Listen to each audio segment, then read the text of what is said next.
Bonjour à tous, bienvenue chez Corban. Je suis Ratim Satahir. Aujourd'hui, nous allons parler de la gestion de la relation clientèle.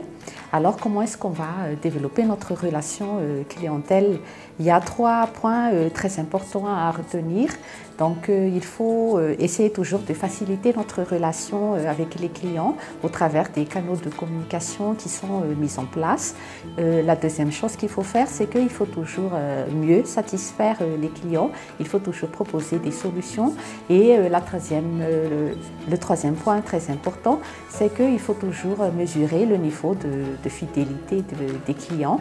Et nous allons tout de suite vous donner donc les astuces et les conseils pour bien gérer la relation clientèle. Donc, en premier lieu, il faut bien écouter les besoins des clients. Actuellement, avec les avancées technologiques, nous avons beaucoup de moyens techniques, moyens informatiques pour avoir les réclamations des clients, les demandes de cotation, les demandes de devis, pour recevoir donc les différentes remarques de la part de nos clients, les feedbacks. On a donc les blogs, on a les réseaux sociaux, on a les foires aux questions et puis également on a des sites web et puis on a tout ce qui est email.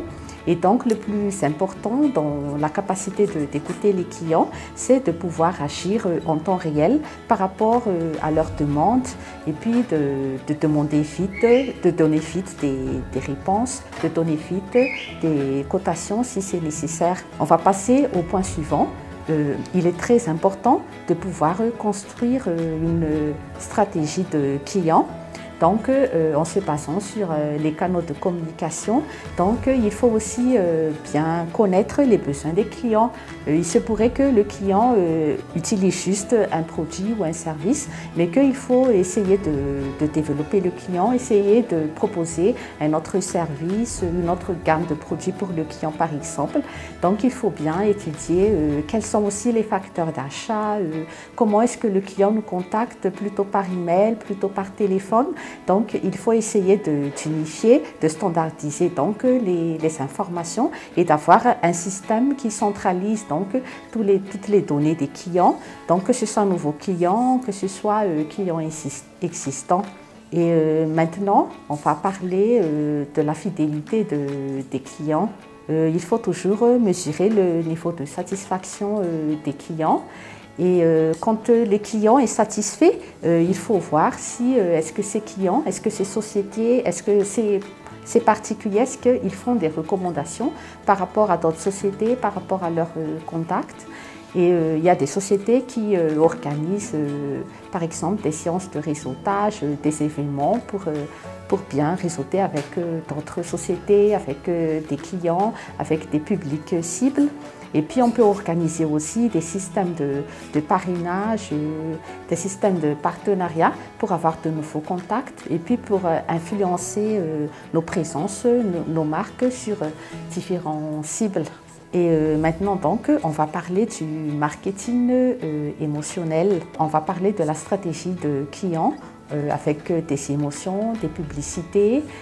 Par exemple, dans les instituts de beauté, par exemple, on a des fonds musicales, on travaille beaucoup sur l'ambiance de la salle, sur les couleurs, par exemple, les temps qu'on veut ressortir, et puis pour bien satisfaire les clients et pour faire en sorte que ces clients, donc, vraiment, ils sentent qu'ils sont très relaxés, vraiment, ils ont été vraiment très chouchoutés dans ces lieux et que l'objectif, c'est que la prochaine fois, ils vont revenir dans ces lieux pour refaire les ventes, pour repasser, pour prendre de nouvelles commandes. Et puis, par exemple, pour des sociétés de prestation de services, au travers des couleurs de logo, on voit tout de suite que c'est vraiment une société qui offre des services vraiment professionnels, il y a de l'innovation, c'est très dynamique. Ça va toutefois dépendre des secteurs et ça va toutefois aussi dépendre des objectifs de notre société, puis de l'image qu'on veut véhiculer chez les clients et puis du niveau de perception en fait qu'on veut que les clients, telle ou telle société ressent dès qu'ils voient notre logo, dès qu'il y a une musique qu'on utilise, par exemple pour des parutions publicitaires ou pour des publicités dans YouTube par exemple, et puis on reconnaît tout de suite notre image, on reconnaît tout de suite notre branding. Donc c'est l'utilité des émotions en fait dans tout ce qui est support pour les clients, support publicitaire.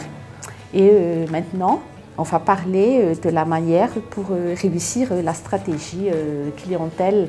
C'est-à-dire que c'est vraiment un complément par rapport à ce qu'on a vu tout à l'heure, où il faut bien écouter les clients, il faut bien essayer de convertir les nouveaux clients, il faut toujours fidéliser les clients qui sont existants à travers les canaux de communication. Il faut toujours aussi essayer d'adapter les produits et les services par rapport à leurs exigences, et que maintenant on va essayer toujours de trouver une stratégie pour développer les clients existants et puis pour gagner de nouveaux clients, et que on va faire un peu plus d'actions marketing, d'actions de vente, organiser des campagnes, organiser des giveaways, des cadeaux promotionnels, des systèmes de bonus donc pour inciter les clients à acheter plus, pour les fidéliser toujours plus.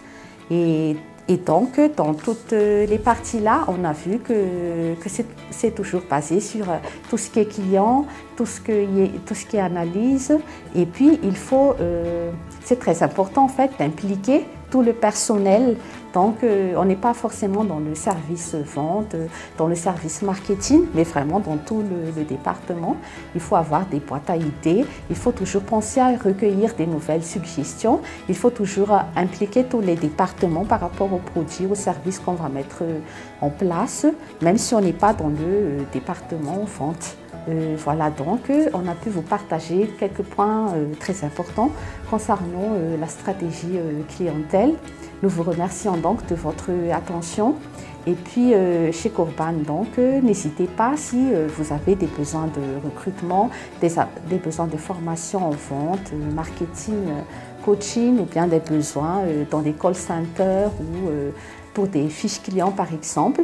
Et donc nous restons toujours à votre disposition pour des demandes de cotation.